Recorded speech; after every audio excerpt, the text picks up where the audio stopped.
Henry, how you doing, buddy? I hope you've had a brilliant Christmas and New Year. You've not had one of these before. It's a message from me and Adam. There's some drills, just stuff you can practice whenever you can. The number one for you to look at is that really simple thing of making sure that your first touch enables your second. Now, we've talked to you about this a lot, and it's nice for Adam to see more of you when he hasn't seen you for quite a long time. I think what can happen is that you're constantly in motion. Usually you have to tell kids to do exactly that, be in perpetual motion, always on the move. The problem is, not the problem, the issue that you've got at the moment is that you're moving at such high speed.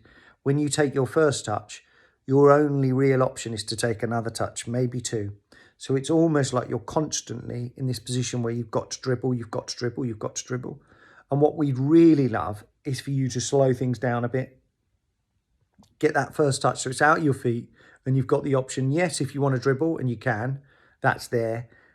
But the option to play the pass, the option to play the shot.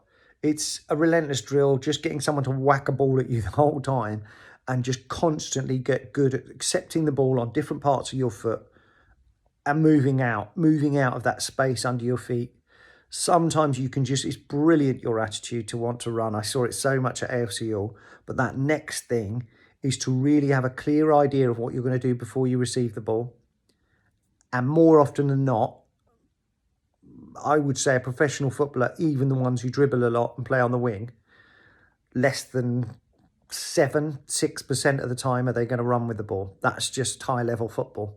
So that's the thing for you to really work on. But you're doing it brilliantly. It's fantastic to have you in the group and brilliant to see you again. We're chuffed to have you, and we're looking forward to seeing you again really soon. All right, see you, buddy. Bye. Done this loads at futsal. George's going to show us. Just move it around, George, and I'll talk through it. You can see that he's just getting used to these little movements. Out to the side to orange and then forward to blue. That one is the really difficult one. He moved his right foot forward so he can go red X. Oh, beautiful, George. Really, really can see how hard that is. It's fine. Totally fine to lose that control. You are... It's not about whether you can or you can't do these things. I heard lots of you say, oh, I can't do that one when George goes behind and goes to the red. If he puts his right foot forward, do that difficult one for us, George. Really difficult, that movement. But my goodness, you did a brilliant job there. Lose control a bit. It's not that you can't do it. Your body's just not used to it. Your body will get used to it with all that practice. But this is just so good to get your feet used to these little movements. We've just got this habit when we're practicing our football to use in movements that are big lunges, big steps, constantly moving the ball to whack it, to shoot it, to hit big passes. This is how you increase your technique. This is how you get better. These little movements, putting your body in unfamiliar situations, is how you get really good footwork. George is actually doing a brilliant job here. But just go at the speed that's good for you. This is so good. I would do it over and over again. Have a little go on your less favourite foot, George. Okay. Very good. Yeah. Just going to get stronger and stronger doing this. It's a balance, really. All about that standing foot and that balance. But this is so good. If there's only one exercise that you do when you're on your own, this is the one that I choose. Practice over and over again. That's fantastic on your weak foot. Really, really good. Thank you, George, but please do practice this one. We'll come back to it again and again in our warm-ups to get our footwork really sharp. Well done, George. So another one from our futsal warm-up. We love doing this. Just a really simple, as if George is going to play the pass. So it's very similar to that L-shaped movement, but this time I'm here. He's going to look like he's going to play a pass to me, but he's going to pull the ball back towards himself. And yeah, let's have a look at what that looks like. Really nice. A good sudden stop. Really got to look like you're selling that pass to me. If he's super confident, he can look at me when he's doing it, but do it slowly when you're doing that. Yeah, love that. Really nice. Slippy old wet December day that we're on, so it's even harder doing it outside here, but really nice. Just practice that and make sure you practice it with your weak foot. When you feel really confident, you can put much more force into it to make it really look like you're selling that pass. So have a go at that, George. Try and stop it quite suddenly. It might skid away from you with a wet surface, but have a go. Yeah, that's lovely. Good. Do a few on your less favourite side.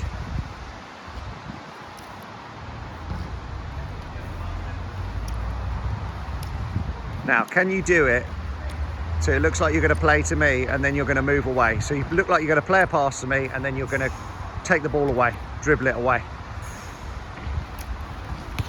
Yeah, lovely. Really good. Really good. Go the other direction. So look like you're going to play one to me on your left side and then you're going to go that way. So go. Lovely, lovely. Such a good little futsal skill. You'll see that loads in professional futsal. Really, really effective. Practice, practice, practice. You've got to practice really selling that pass and then exploding away. This one's a little bit harder. Hang on a second, George. Just about change of direction again and selling that move. George is going to show us this slowly and then we'll take you through it. We've not done this one at futsal yet, so we'll take our time with it a little bit. George is going to put his foot on the ball as if he's coming towards me. Roll, stop it against his foot, and then he's going to go back the other way. Excellent demonstration, George. Well done. So it's all about selling as if he's dribbling towards me, and then he's going to plant that foot down to stop the ball and go back the other way. Let's see if we can do it a tiny bit quicker, and we'll have a few goes, George. Drag and then take it away. Really nice, really nice. You have to do this really slowly just to get used to that movement. Once you drag, your foot comes over and stops the ball. Have another couple of goes, George. Really good. Whoa, it's definitely sold that. Lovely to see that right shoulder coming down. Love that, the drop of the shoulder, come down and then push away, coming back the other way. Have another go. Lovely. Lovely little sharp movement of the ball. Get away. Good, thank you, George. Very, very difficult to do this on your less favourite side, but you do have to practice. Have a go, George. It'll be probably hard, but slow it down. It's all right. Have another go. Slow down the movement on the ball. Just get used to your body doing it. Very good. There you go. And then you can quicken up as you get more comfortable. As George feels, there you go. That's beautiful. As with all these things, when you're on your own, the key thing is to practice. It's so funny. I said this before, but even when we're in the garden on our own, we get self-conscious and we shouldn't. So George, when he's on his own, should be practicing on this side because it's the one that he finds really hard. There's no one watching. There's nothing to be, well, you should be trying it at futsal because we're never going to have a go at you and no one's going to criticise you. We want you to try the things that are really difficult. It's going to make such a difference to your game if you keep practicing those things that are difficult, and that means going on your less favourite side all of the time. Really good stuff, George. Well done. Okay, so we have done the scoop and we started doing it in our last session. George, just show us. It's really difficult to explain. I think the best way is George puts his hand on the floor next to the ball. Now, what George is not going to do is ram his fingers under the ball, break his fingers, and he's not going to lift the ball doing that. It will barely come off the floor. So what would George need to do to lift the ball?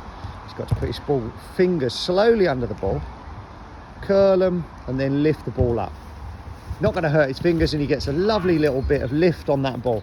We actually need to do the same thing with our toes. It took me ages as a kid to get used to this. Slowly lift, and your toes are going to do that same thing. So let's see what it looks like with your feet. Because if George just rams his foot under the ball, show us what that looks like. He doesn't get much of a lift. You're going to hurt your toes. Let's see what it looks like. And you won't get that same amount of control. The beautiful thing, the same with your fingers, is when you slowly lift with those toes. Show us, George. Oh, lovely. You're much more in control as how much lift you get. And in futsal, most of the time, we'll work on lift passes the more we go through the sessions, actually, this term. But all you really want to do is, if I get a foot there, is just lift it away from that outstretched leg. Beautiful. It's such a good way of beating your player. I absolutely love doing this, even out of futsal. I'm in a tight spot and we're playing out on grass. You guys are playing on your Saturdays, Sundays. It's such a good way of evading those tackles. It's so difficult for defenders. Even when you're squeezing between two defenders, you can lift the ball. So all you want is that little bit of elevation. We've got these little cones here. It only needs to go that high to get away from your defender. And George can lift. Beautiful. And he's away. That's perfect amount. If you scoop it too much, the ball's in the air, gives the defender a chance to recover. Yeah, that's not going to work. Looks lovely, and it might work for a longer pass, which again will work on this term. But actually all he wants to do is lift and get away. So show us lift and get away, and maybe get a shot off this time, George, if I come around. Lovely lift. And a great strike. Super. Thank you, George. There are two things, I think. Well, this one being number one, actually. When we're doing our futsal, your first touch needs to enable your second touch. And all that means is, if I hit the ball at George, and he's going to control the ball, okay? Now, I remember getting taught as a kid to control the ball by stopping it dead, and that's not what we want to do. I'm going to show you what I mean. George, I'm going to hit the ball to George. George now cannot do anything. The ball is stuck underneath him, so he's got to now move it in order to dribble, shoot, pass. So George, let's have another go. That's a position we don't want to get in. And yes, we do want you to use the bottom of your feet, but I'll show you what futsal players do every time when they control the ball. They stop the ball, but it's one continuous movement. They then move it so they can do everything that they want to, or anything that they want to do with their second touch. If I hit to George, there, he just used the bottom of his foot to roll the ball away. And that meant that George can now shoot, pass, dribble, but all three of those should be an option for you. We've spent loads of time, so if I get George to do it on his attack foot, so you're going to go that way on your attack foot. Lovely. That isn't always going to be an option. It's what we want you to try and do if you can, is to open your body. It's what we spent a whole term doing, getting you to move in your attack foot. It might not always be an option. So it may be that you need to turn it a different direction. But what we've got to make sure we do is we don't get the ball stuck under us. Show us what that looks like, George. He's got, really difficult now for George to move out of that position. Unless he can do the futsal roll in one movement and get himself away. But let's just try a few different versions of George. Just first of all, try at the bottom of the foot, move away, futsal style. Lovely. And then he can play. And you can take that into a movement, you can hit it. Let's see what that looks like. I'm going to hit it to you. Shift. And then you can shoot, pass, do whatever you want to do. Lovely. What are the other versions of this? So I'm going to hit it to you, try and use a different part of your foot to enable you to have that second touch. There you go, outside of the foot. Can we go the other way?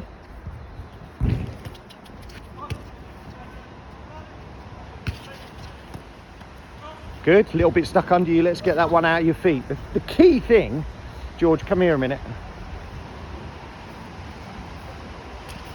So if we go back to our cones, George is on the spot. You actually want that, he doesn't want that ball stuck right underneath him. He needs that first touch to get him out of the cone. So I'm going to pass you the ball, George. You just want that first touch to take you away. Lovely. And out and ready to play. So on the move, ready to play with the option to dribble, pass or shoot. Lovely, lovely little shift. It's so simple, this, but I would say it's the number one area where we're getting a bit stuck in our futsal. So simple, but just constantly work on it. My first touch is what allows, it's almost like an assist for your second touch. Allows you to do anything you want to with your second. Dribble, pass, shoot. One more, George. Lovely. Good, just practice it relentlessly. Thank you, George.